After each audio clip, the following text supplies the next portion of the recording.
എന്താണ് സ്കൂളുകളിലെ ഒപ്പം റൂം എന്ന് നിങ്ങൾക്കറിയാമോ? നമ്മുടെ കാട്ടാക്കട നിയോജക മണ്ഡലത്തിലെ 5ാം ക്ലാസ് മുതൽ ഹയർ സെക്കൻഡറി വരെ പെൺകുട്ടികൾ പഠിക്കുന്ന എല്ലാ സ്കൂളുകളിലും ഈ ഒപ്പം റൂമുകളുണ്ട്. ആർത്തവ സമയത്ത് സ്കൂളുകളിലേക്ക് വരെ നമ്മുടെ മക്കൾക്ക് എന്തെങ്കിലും ഒരു അസ്വസ്ഥതയുണ്ടായാൽ അവർക്ക് വിശ്രമിക്കാനായി ഒരു റൂം, അതാണ് ഒപ്പം റൂം. ആ റൂമിനെ പറ്റി നമ്മുടെ കുഞ്ഞുങ്ങൾ തന്നെ പറയുന്നത് നമുക്ക് കേട്ടു നോക്കിയാലോ. സ്കൂളിൽ നമുക്ക് ഒപ്പം റൂം ഉണ്ട്. ഗേൾസിന് വേണ്ടി റെസ്റ്റ് ചെയ്യാനുള്ള ഒരു റൂമാണിത്. തലവേദന, പീരീഡ്സ് ടൈം, അങ്ങനെ നമുക്ക് ഉണ്ടാകുന്ന പ്രശ്നങ്ങളൊക്കെ റെസ്റ്റ് ചെയ്യാനുള്ള ഒരു റൂമാണ്.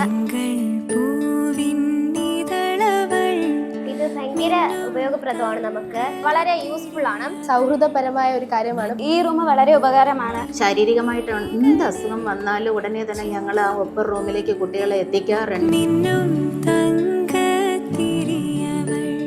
പെൺകുട്ടികൾക്ക് ആർത്തവ സമയത്ത് ഉണ്ടാകുന്ന വേദനകളിൽ നിന്നും അതുപോലെ വരുന്ന ബുദ്ധിമുട്ടുകളിൽ നിന്നുമുള്ള ഒരു പരിഹാരം. കാട്ടാക്കടയുടെ സ്വന്തം MLA ആയ സഖാവ് IB സതീശന് പെൺകുഞ്ഞുങ്ങളോടുള്ള കരുതലിന്റെ ഉത്തമ ഉദാഹരണമാണ് ഈ ഒപ്പം റൂം. അധികം ആരും ചിന്തിക്കുക പോലും ചെയ്യാത്ത ഒരു കാര്യമാണ് അദ്ദേഹം കാട്ടാക്കടയിലെ സ്കൂളുകളിൽ പ്രാവർത്തികമാക്കിയിരിക്കുന്നത്. കാട്ടാക്കട മണ്ഡലത്തിലെ സ്കൂളുകളിലെ ഈ ഒപ്പം റൂമുകൾ നമ്മുടെ നാടിനും നമ്മുടെ രാജ്യത്തിനും തന്നെ മാതൃകയാണ്. എന്തായിരുന്നാലും സ്കൂളുകളിലെ ഒപ്പം റൂം എന്ന ഈ കൺസെപ്റ്റിന് 2 പെൺമക്കളുടെ അമ്മയായ എൻ്റെ വക ഒരു ബിഗ് സല്യൂട്ട്.